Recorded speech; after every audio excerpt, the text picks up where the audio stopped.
আসসালামু আলাইকুম। আশা করি সবাই ভালো আছেন। আজকে আমি আপনাদের তৈরি করে দেখাবো জামালপুরের খুবই জনপ্রিয় একটা রেসিপি পিঠালি। এই পিঠালিটা মূলত জামালপুরে গরুর গোশত বা বাড়তি চাল কুমড়া দিয়ে তৈরি করে থাকে। তো আমার কাছে আজকে এই দুটার কোনোটাই নেই। আজকে আমি আপনাদের কচি চাল কুমড়া দিয়ে এই পিঠালি তৈরি করে দেখাবো। কিন্তু এই রেসিপির টেস্ট কিন্তু কোনো অংশেই কম না, এটা খেতে দুর্দান্ত হয়ে থাকে। আশা করছি আপনাদেরও ভালো লাগবে। চলুন দেখে নেওয়া যাক আজকে মজাদার পিঠালির রেসিপি। এখানে আমি পিঠালি রান্না করার জন্য নিয়ে নিয়েছি 1/3 কাপ আতপ চাল।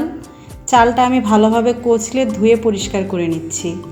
এই পিঠালির আসল স্বাদটা পেতে হলে অবশ্যই আপনাকে আতপ চালই ব্যবহার করতে হবে, অন্য চাল ব্যবহার করলে চলবে না। এখন এই চালটা আমি পানি দিয়ে ভিজিয়ে রাখবো প্রায় 30 মিনিট। 30 মিনিট পরে চালটা সম্পূর্ণ ভিজে গিয়েছে। এখন একটা মিক্সিতে নিয়ে সামান্য পানি দিয়ে আমি একটা পাতলা ব্যাটার তৈরি করে নিচ্ছি।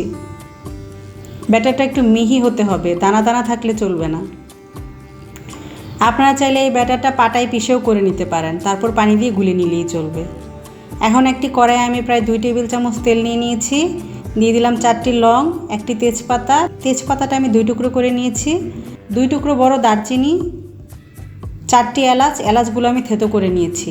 এখন এই সবগুলো মশলা আমি তেলে একটু ভেজে নিচ্ছি। এখন দিয়ে দিলাম 2টি বড় সাইজের পেঁয়াজ কুচি। পেঁয়াজটা দিয়ে আমি গোল্ডেন হওয়া পর্যন্ত ভেজে নিব। পেঁয়াজটা গোল্ডেন হয়ে এসেছে। এখন এখানে আমি দিয়ে দিচ্ছি 1 টেবিল চামচ আদা বাটা, 1 টেবিল চামচ রসুন বাটা।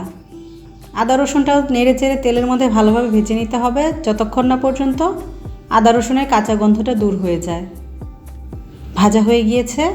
এখন এখানে আমি দিয়ে দিলাম 1 চা চামচ জিরার গুঁড়া, 1 চা চামচ হলুদের গুঁড়া, 1 চামচের একটু বেশি মরিচের গুঁড়া।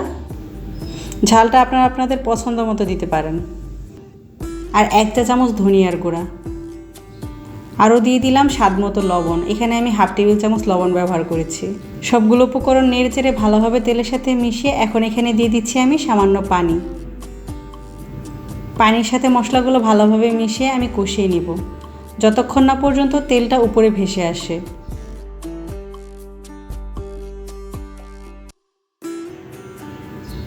প্রথমে তেলটা কম দেখা গেলেও দেখুন এখন কিন্তু মশলাটা কষানোর পরে তেলটা ভেসে উঠেছে। মশলাটা কষানো হয়ে গিয়েছে। এখন আমি এখানে দিয়ে দিচ্ছি মুরগির মাংস। এখানে আমি প্রায় 200 গ্রাম মুরগির মাংস নিয়ে নিয়েছি। এই তরকারিতে খুব বেশি একটা মাংসের প্রয়োজন হয় না। আপনারা এখানে মাংসের পরিবর্তে চিংড়ি মাছ বা ডিমও ব্যবহার করতে পারেন। স্বাদ কিন্তু কোনোটার চেয়ে কোনোটা কম হবে না। এখন এখানে আমি দিয়ে দিচ্ছি চাল কুমড়ো। চাল কুমড়োগুলো আমি কিউব করে কেটে নিয়েছি। আমি এখানে একটা চাল কুমড়ার অর্ধেকটা নিয়ে নিয়েছি। এখন সবগুলো উপকরণ মশলার সাথে ভালোভাবে মিশিয়ে ঢেকে আমি কষতে দিব 5 থেকে 6 মিনিটের মতো। সবগুলো উপকরণ কষানো হয়ে গিয়েছে। মাঝখানে আমি আরও 2 বার ঢাকনা খুলে নেড়ে চেড়ে দিয়েছি যাতে পুড়া না লেগে যায়।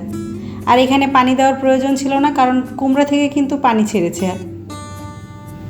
কষানো হয়ে গেলে এখন এখানে দিয়ে দিচ্ছি আমি পরিমাণ মতো পানি। এখানে পানিটা একটু বাড়িয়ে দিতে হবে যাতে তরকারিটা রান্না হওয়ার পর অনেকখানি ঝোল থাকে। আমি এখানে প্রায় 2.5 কাপ পানি দিয়েছি। এখন অপেক্ষা করছি একটা বলক আসা পর্যন্ত। বলক চলে এসেছে। এখন এখানে আমি দিয়ে দিচ্ছি 3টা কাঁচামরিচ। কাঁচামরিচ দিয়ে ভালোভাবে নেড়ে চেড়ে আবার ঢেকে এটা আমি রান্না করব মিডিয়াম হিটে 10 থেকে 15 মিনিট। 15 মিনিট পরে দেখুন আমার পিঠালির তরকারিটা হয়ে গিয়েছে। এখন আমি আগুনটা বন্ধ করে দিয়েছি। এখন আমি এই তরকারির মধ্যে মিশিয়ে দিব সেই চালের ব্যাটারটা।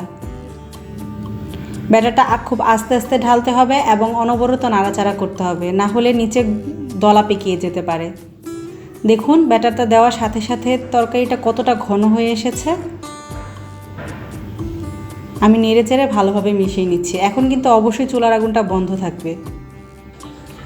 পিঠালিটা যদি আপনাদের অনেক বেশি ঘন হয়ে যায় তাহলে এখানে আপনারা সামান্য গরম পানিও মিশিয়ে নিতে পারেন। ঠান্ডা পানি কিন্তু দেওয়া যাবে না। এখন এই পিঠালিটা আমি একটা বাগার দিব। বাগারের জন্য এখানে আমি একটি কড়াই নিয়ে নিয়েছি প্রায় 3 টেবিল চামচ তেল। দিয়ে দিলাম 2টা শুকনো মরিচ। শুকনো মরিচ 2টা হালকা ভাজা হয়ে আসলে এখানে আমি দিয়ে দিচ্ছি 1 চা চামচ আস্ত জিরা। জিরাটা যখন ভাজা হয়ে যাবে তখন আমি দিয়ে দিচ্ছি একটি মিডিয়াম সাইজের রসুন কুচি আর একটি মিডিয়াম সাইজের পেঁয়াজ কুচি।